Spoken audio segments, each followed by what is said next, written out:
మనం గత వీడియోలో మొక్కలకు రక్షణ కవచంలో పనిచేసే బాహ్య చర్మం గురించి తెలుసుకున్నాం. అంటే ఎపిడెర్మిస్ గురించి. ఈ వీడియోలో ఆ బాహ్య చర్మం తన రూపాన్ని మార్చుకుంటూ మొక్కకు అదనపు రక్షణను మరియు శక్తిని ఎలా ఇస్తుందో చూద్దాం. బాహ్య చర్మ కణాలు కేవలం గట్టిగా అమర్చబడి ఉండడమే కాకుండా పత్రాలు మరియు కాండం వంటి భాగాలపై క్యూటిన్ అనే మైనం వంటి రసాయన పదార్థాన్ని స్రవిస్తాయి. ఈ పదార్థం మొక్క చుట్టూ అవబాసిని అనే ఒక మైనపు పొరను ఏర్పరుస్తుంది. ఈ అవబాసిని పొర మొక్కకు ఒక సహజమైన సన్‌స్క్రీన్‌లా పనిచేస్తుంది. ఇది సూర్యుడి నుండి వచ్చే హానికరమైన అతినీల లోహిత కిరణాలను అంటే యువి రేస్‌ను అడ్డుకుంటుంది. అంతేకాకుండా మొక్కలోని తేమ ఆవిరి రూపంలో బయటకు పోకుండా ఇది అడ్డుకట్ట వేస్తుంది. మైనం నీటిని వికర్షిస్తుంది.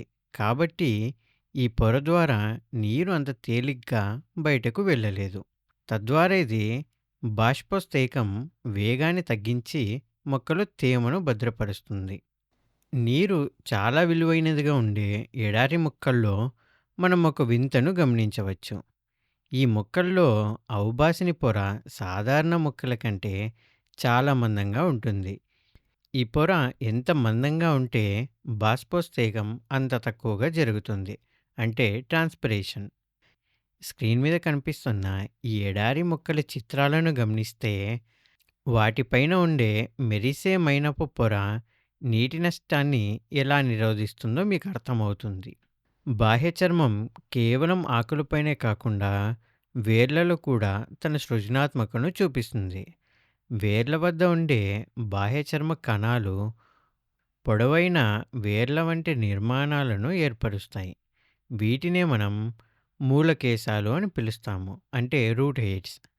సాధారణ కణాలతో పోలిస్తే ఈ మూలకేశాలు ఉండడం వల్ల నేల నుండి నీరు మరియు ఖనిజాలను గ్రహించే ఉపరితల వైశాల్యం గణనీయంగా పెరుగుతుంది. ఎక్కువ వైశాల్యం ఉంటే మొక్క భూమి నుండి ఎక్కువ పోషకాలను శోషించుకోగలదు. చివరిగా ఒకసారి పునశ్చరణ చేసుకుందాం. ఆకులు మరియు కాండం వంటి గాలిలోని భాగాలలో బాహ్య చర్మం క్యూటిన్ను ఉత్పత్తి చేసి ఔబాసినిని ఏర్పరుస్తుంది. ఇది యువి కిరణాల నుండి రక్షణనిస్తూ నీటి నష్టాన్ని తగ్గిస్తుంది. అదే సమయంలో వేర్లలోని బాహ్య చర్మ కణాలు మూలకేశాలుగా మారి నీటి శోషణను వేగవంతం చేస్తాయి.